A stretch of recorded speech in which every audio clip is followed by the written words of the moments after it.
എന്നെ കാണാൻ എന്റെ വീട്ടിലേക്ക് വന്ന നിങ്ങൾക്ക് എല്ലാവർക്കും എന്റെ നന്ദി. നിങ്ങൾ വന്നത് വെറുതെ അല്ല, മഹത്തായ ഒരു ഉദ്ദേശവുമായാണ് നിങ്ങൾ എല്ലാവരും വന്നത്. എന്റെ മകള്, അവള് പ്രായത്തിൽ തീരെ ചെറുപ്പമാണ്, പക്വതയില്ലാത്ത സ്വഭാവം. ഇത്രയും സീനിയേഴ്സായ നിങ്ങൾ, ഇത്രയും പ്രവൃത്തി പരിചയമുള്ള നിങ്ങൾ, കേവലം മെച്യൂരിറ്റി ഇല്ലാത്ത ഒരു പെൺകുട്ടിയുടെ വാക്ക് കേട്ട് എന്നെ വിശ്വസിച്ച് നിങ്ങൾ വന്നു. നിങ്ങളുടെ എല്ലാവരുടെയും ഉദ്ദേശശുദ്ധിയെ ഞാൻ മാനിക്കുന്നു. പക്ഷേ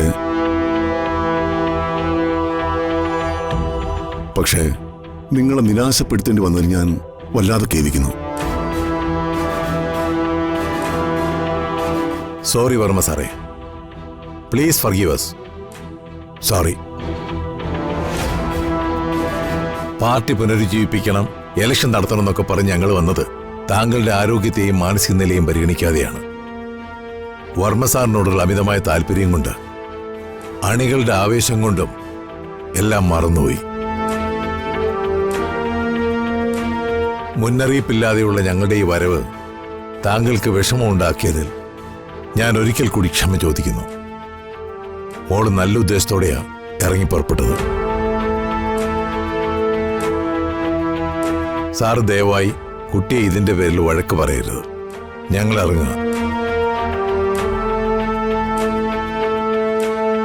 എന്നാ നമുക്കിറങ്ങാം.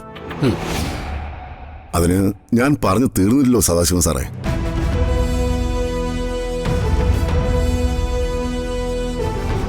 എന്റെ മകൾ മുന്നോട്ട് വെച്ച നൂതനമായ ആശയം പുതിയ തലമുറയുടെ തലയിലുദിച്ച പുതിയ സൂര്യപ്രകാശമാണ്. അവളും നിങ്ങളും കൂടി മുന്നോട്ട് വെച്ച ഈ ആശയം ഞാൻ 100% അംഗീകരിക്കുന്നു.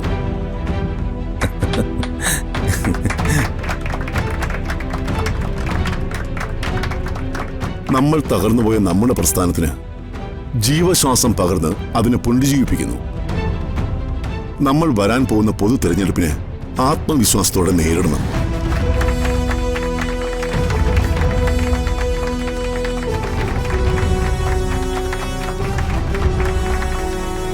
നമ്മുടെ പ്രസ്ഥാനത്തെ കാശെറിഞ്ഞ് തകർത്തുപോയ അനന്തം പിള്ള എന്ന ഫ്രോഡിനെ ഈ ഇലക്ഷനിലൂടെ നമ്മൾ നേരിടുന്നു.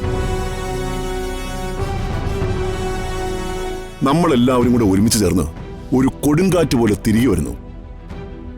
താങ്ക് യു വർമ്മ സാറേ.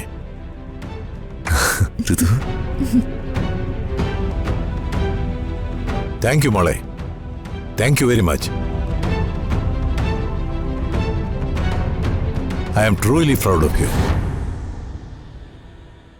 മോളെ എത്ര പ്രശംസിച്ചാലും ഞങ്ങൾക്ക് മതിയാവില്ല. എന്റെ ഋതുവിനോർത്ത് ഞാൻ അഭിമാനിക്കുക. Thank you Ritu.